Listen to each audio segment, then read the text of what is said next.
when you hear that music, you know who we're going to interview today.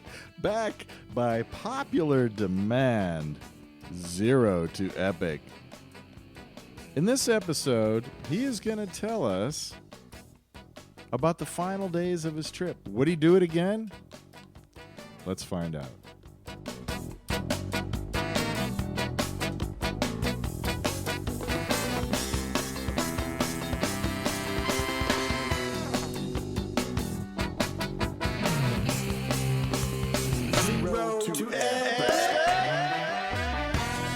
Okay, for our Scooterhead listeners, just so you know, this is something that is a first heard for me as well. I have no idea. I should have done my homework. I could have gone online. I missed your last couple videos that you put out, probably I assume Brian filmed, where you mentioned Oregon.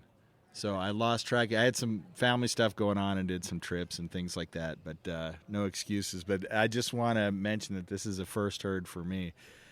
What happened? What were you greeted with?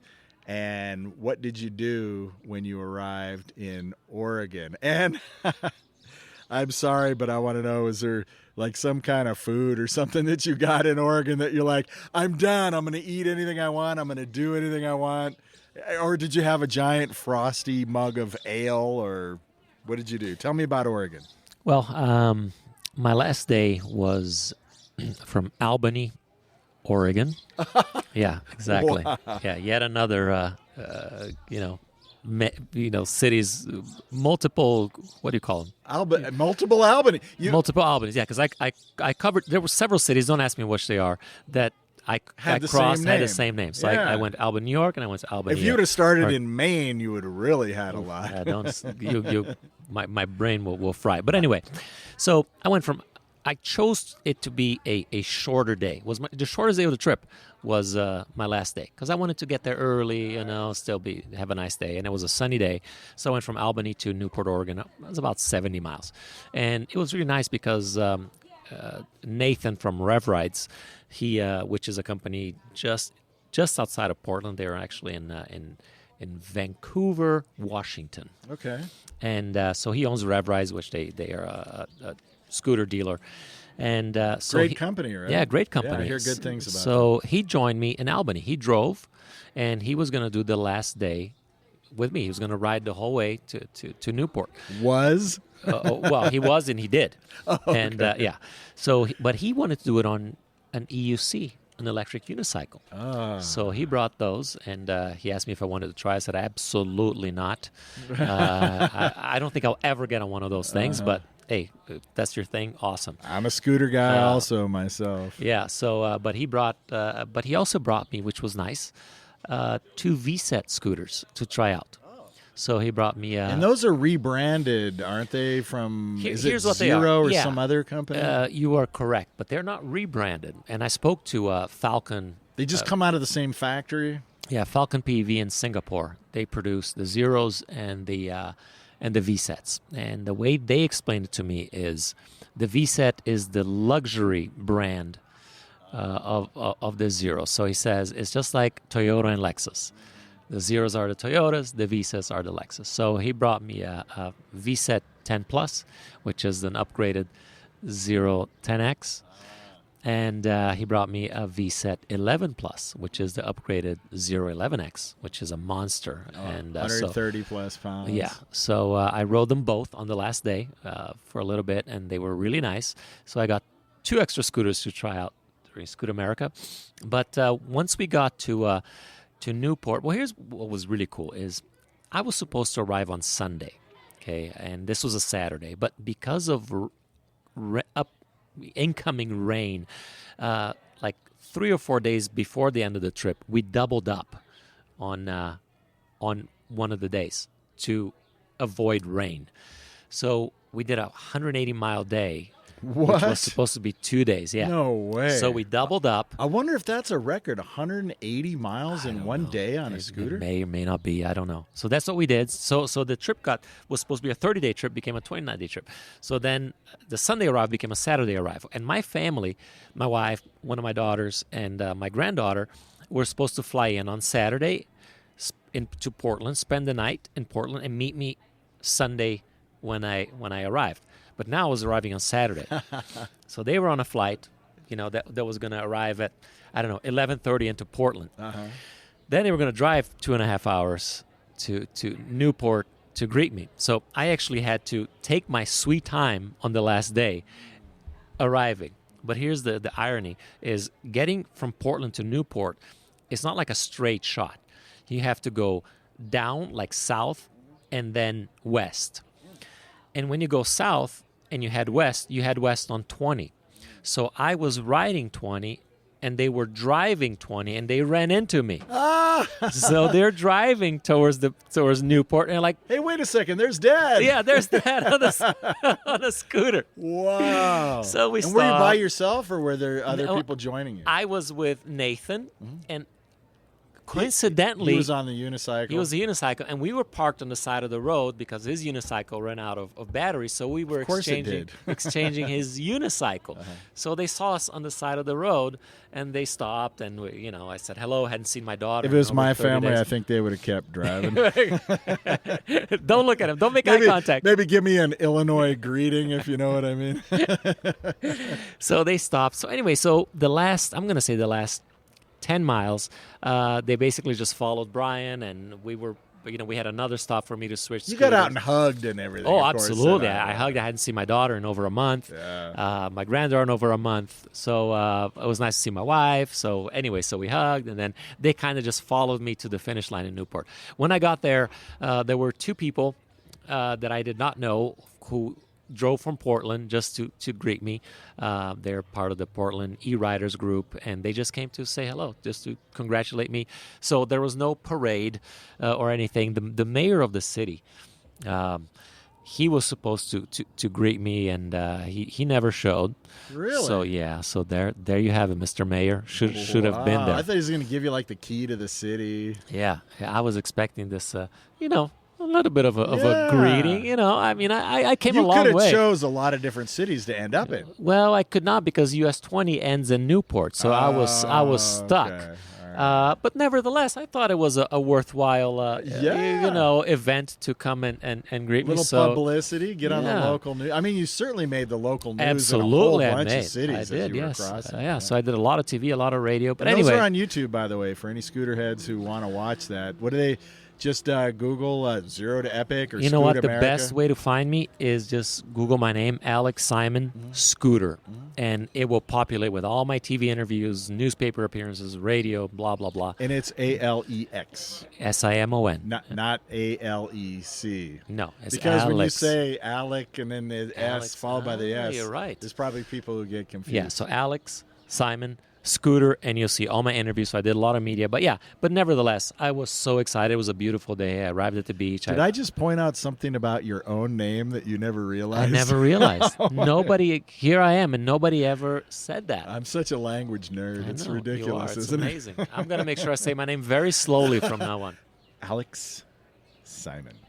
Yeah. You have the double S. So. Yeah. So I got to the beach. I pushed my scooter to the water because, of course, I had touched my rear wheel in the Atlantic. Yeah. So I got it into the water, just my rear wheel. Don't freak out, everybody. And I just touched the water in the Atlantic. And then when I got to the Pacific, I put my front wheel into the water and just got it wet. So I covered coast to coast, That's great. Ocean to ocean. Again, what I would have done, because I'm an idiot, I would have put a ramp. And I would have just driven off that ramp and gone head first into the raging surf with whatever the cheapest scooter was. The most broken one. I posted a picture of myself dipping the scooter into the water, and the people online just came down on me like hard. Electricity, water, exactly. They don't mix. You're gonna electrocute the fish. Exactly. All kinds of Save names. the whales. And, nobody understood what I was doing. It definitely backfired on me. But anyway, I was doing it for me.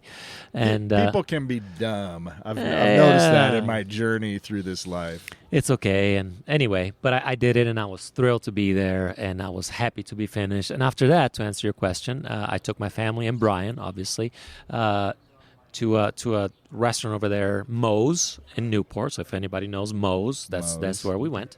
And I had clam chowder, which was the specialty. So there you go. Which they all actually call chowder, because if you would have eaten it where you began the journey, it would be chowder. Chowder. Okay. Yes. All right. Even some places I've been to in Boston actually spell it CHOWDA. And you know what else they pronounce differently is route and route. Yes. Depending on where you are. Even in the same state in different cities. I say paper route. Mm-hmm. What route did you choose to go from place to place? Yeah, like Route 66. Yeah. I don't say Route 66. I know. Does anybody say? I guess some people say Route 66. Some people may, because that word, and I was taking Route 20, but they would call it Route 20. In certain cities. In certain cities, and in the other cities, they would call it Route 20. But anyway, that's just a location specific. So yeah, and then we had some fish, I remember, and seafood, and I'll eat whatever at this point. No more perch. No. And then no more perch, which was fine.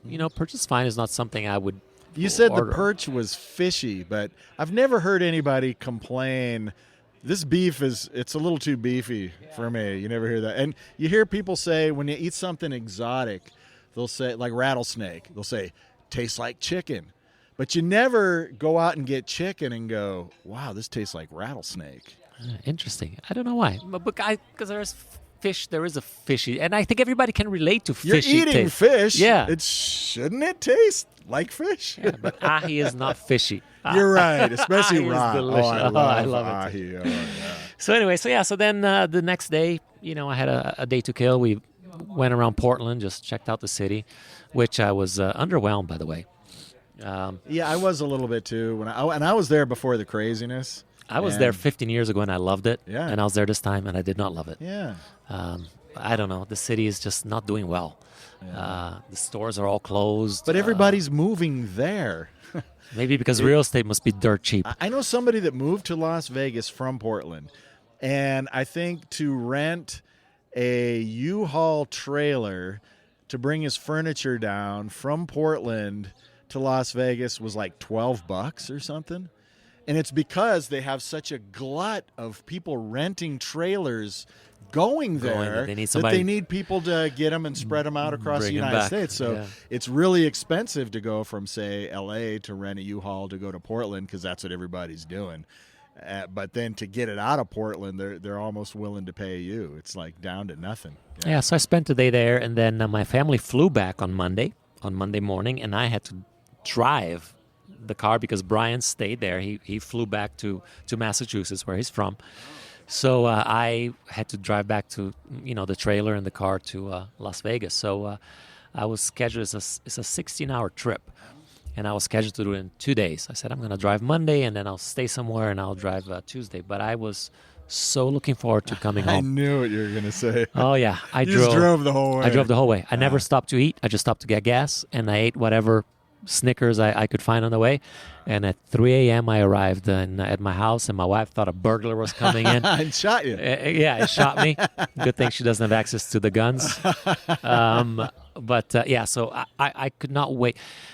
Dagwood, 20, no, more than that, because I drove to, it took me 4 days to get to the East Coast. To get to the East Coast. So I stayed in, I need to count exactly, but I probably stayed in about 29, 30 hotels, and every night a different hotel. When I was driving home, I said, I can't. Like a rock star. Rolling Stones. I don't envy those guys. Every day, checking out. So I just wanted to get home. So I came home in one shot. And you didn't throw any TVs out the window into a swimming pool? No. You weren't living the rock star life? Yeah, I'm not a rock star yet. Maybe drank a couple rock stars, right? Isn't that an energy drink or something? Yeah, it is. But I drink a lot of coffee, man. This is that. You want to talk about food? Yeah. Talk about coffee. I like coffee, and I like Starbucks and whatever. I just like iced coffee, flavor coffee. And when I stopped at these gas stations, I never bothered with their little pre-made little coffees. So I started drinking those to keep me awake also on the scooters, and I was tired, right? So I would get a little coffee jolt.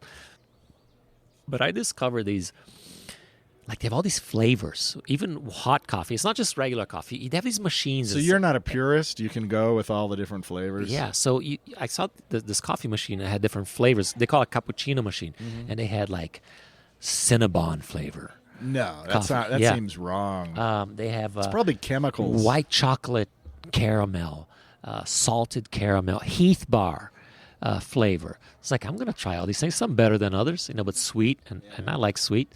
So I started drinking that stuff, and man, I got hooked on those things. I had so many different types of coffee, and iced coffee, and hot coffee. So, and they cost like $1. They charge you the same price for a regular coffee than they do with a flavor coffee. And I'm like, I've been paying $4.50 for a, white chocolate mocha or whatever at Starbucks. I'm done. Yeah. I'm going to stop at gas stations now and get my iced coffee there. I heard Dunkin' Donuts is also good. Yeah, they have this sweet hazelnut. Did you notice on the East Coast, you may not have, Dunkin' Donuts are ubiquitous. They're like, 7-Elevens in some countries, or like Starbucks, I guess, in the United States. The Dunkin' Donuts are, people on the East Coast love donuts. Yeah, here's one thing about my trip is US 20 has become a very little traveled road. They replaced it with I-80, I-90, with the superhighways. So 20 just goes through small town America. Would you recommend I take that road? Absolutely. Okay. It's beautiful. And you don't see, but even through Chicago, we went through, south side Chicago, and Cleveland, you go to outside of Cleveland. So most of what I saw was small town America. What I heard about the south side of Chicago, though, is if you go down there, you best beware of a man named Leroy Brown. I went to south side, and Brian, before we got there, he said, Alex, you should probably pack it in and we'll just drive through here. Yeah. I said, absolutely or not. Strap a AK to your shoulder. But I did not. I refused to do that because I sometimes I think we imagine things, we believe things, we hear things, and I said, no, I'm gonna cross the whole country. There are literally songs written about how dangerous the south of Chicago is. So I scooted through there. I had no issues. I would see people on motorcycles at the stoplights. I'd walk up to them and talk to them. They were very, very friendly to me. It was, no issues whatsoever. I'll tell you the one city that broke my heart is Gary, Indiana. Ooh, I've heard about Gary, Indiana. I think aren't the Jackson 5, I think, are from Gary, Indiana. It is. A lot of famous singers. It musicians. is such a beat-up place. Dangerous. It looks like a war zone. It just looks terrible. I rode through it, and we were actually at this, by the railroad, and I was switching scooters, and I said, Brian, this place doesn't look good. This doesn't look right. She goes, this is the nice part of Gary. So then I went through I think if I lived in Indiana, I would actually become Amish so I could, have very nice neighbors and live in a beautiful area. Yeah. So I people think, oh, you only see beautiful places. No, you see it all when you cross the country.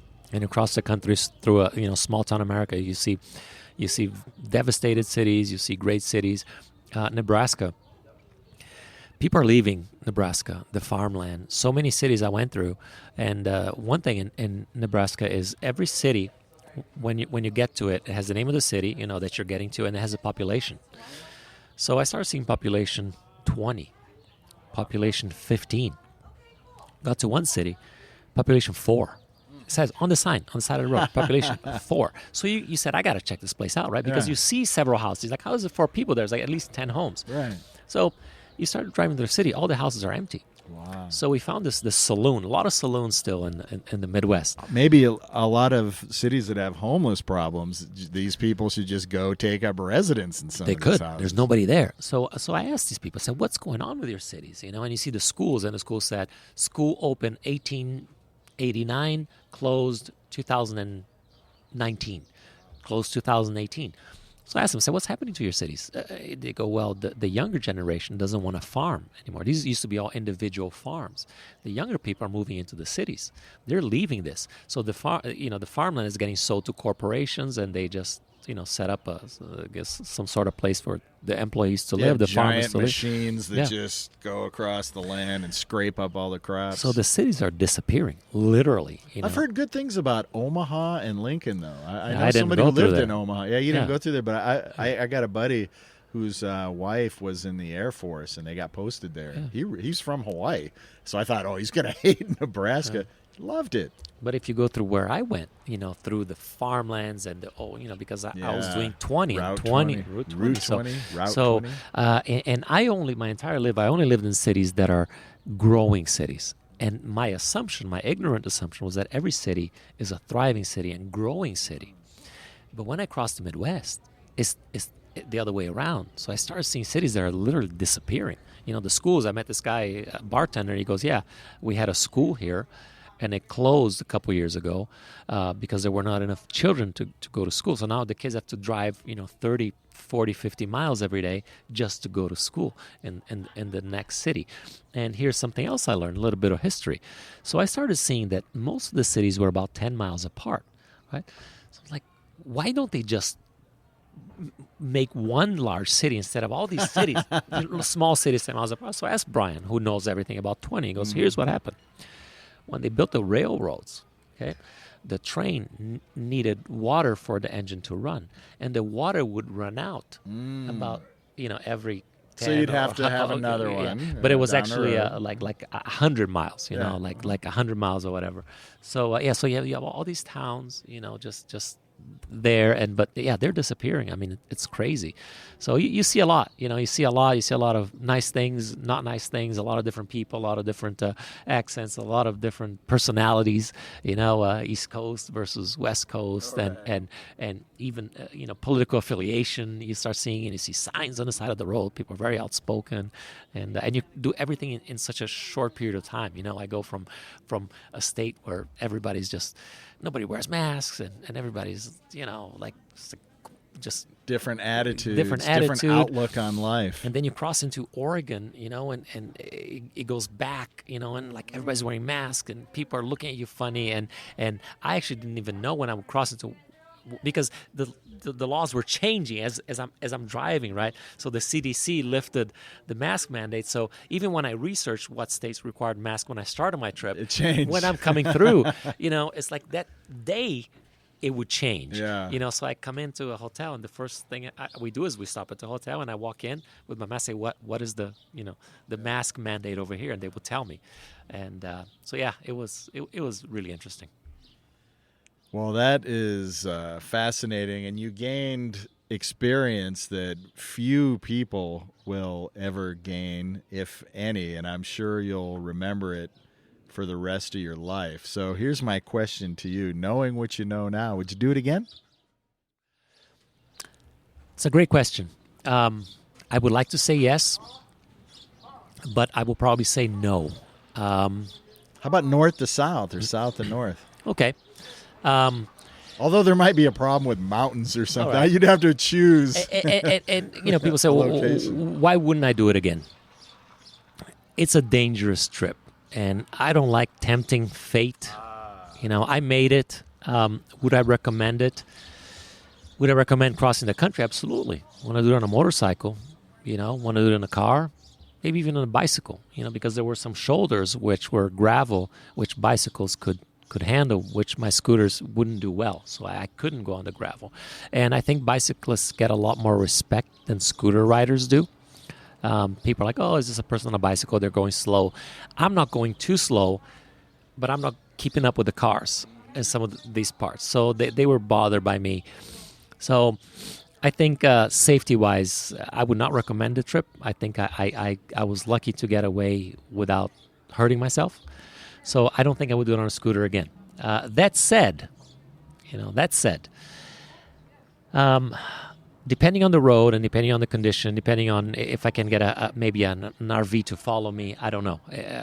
Depending on the scooters I have, I would consider a north to south, because I would love to cross the U.S. twice in both directions. So I actually, to be honest with you, I've already looked into it. Really? Some north to south routes or routes, depending on where you are in the country. Routes and routes.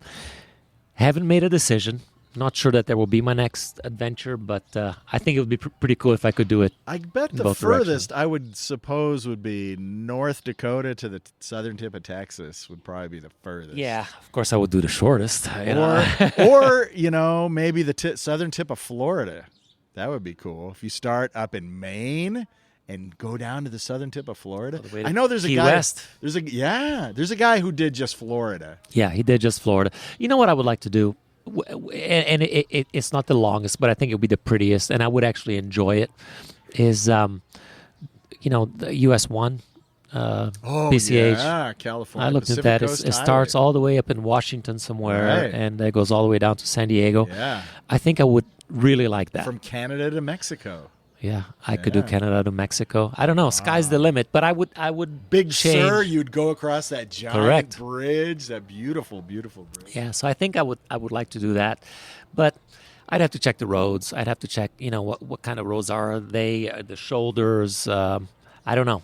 They're winding roads, and I want to say it parallels or morphs into Route 101, I think, at a few points. But yeah, going through Monterey, Carmel, Big Sur, that would just be beautiful. And you'd have the ocean to your right the entire way. Correct. If you're going I like north that to because south. I only saw the ocean twice, when I started my trip and when I ended the trip. Yeah. And doing And people yelled at you for getting your wheel in the water. going north to south, or south to north, whatever. I think it'd be a cool experience to say I did that, and it's something I consider. Would I want to be gone? Could I be gone another month plus like I did for Scoot America?